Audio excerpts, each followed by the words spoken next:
Construisons un tableau de distribution de fréquences pour une variable quantitative discrète. Les tableaux se trouvent dans le menu Insertion. On choisit Tableau croisé dynamique et puis on sélectionne nos données brutes. On s'assure de choisir seulement des cellules qui contiennent des données et le titre de la colonne.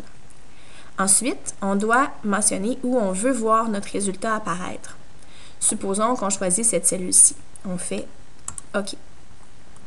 Ensuite de ça, pour construire le tableau, on doit prendre notre variable et la glisser dans la zone d'étiquette de ligne.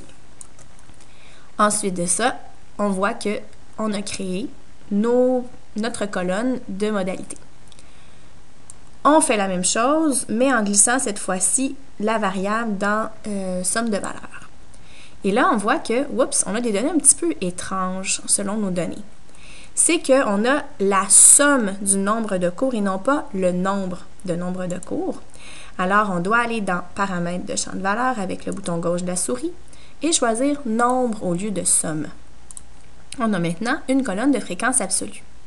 Si on veut ajouter une colonne de fréquence relative, on fait la même chose. On prend notre variable, on la glisse à la même place. Avec le bouton gauche, on va simplement choisir Nombre, mais on va afficher en pourcentage du total général.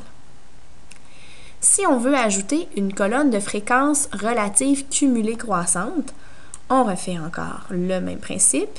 Avec le bouton gauche, on va aller choisir Nombre, qu'on va exprimer cette fois-ci en résultat cumulé dans. On a maintenant une colonne de fréquence cumulée croissante. On s'aperçoit qu'il nous manque de l'espace pour donner un titre à notre tableau. C'est pas tellement grave. On va sur la ligne, la première ligne, on clique sur le bouton droit de la souris et on fait Insertion. Et là, tout de suite, il y a une ligne qui s'ajoute. On sélectionne les cellules qui sont au-dessus du tableau, on va les fusionner, on va renvoyer la ligne automatiquement et on va centrer. Ça va nous permettre d'entrer notre titre. Ensuite, si on manque de place, on a simplement qu'à aller élargir notre hauteur de ligne comme ceci. Donc, on a juste à aller entre le 1 de la première ligne et le 2 de la deuxième. Lorsqu'on obtient ce curseur-là, la petite ligne avec deux flèches, on clique bouton de gauche, maintien enfoncé et on glisse jusqu'à la hauteur souhaitée. Voilà.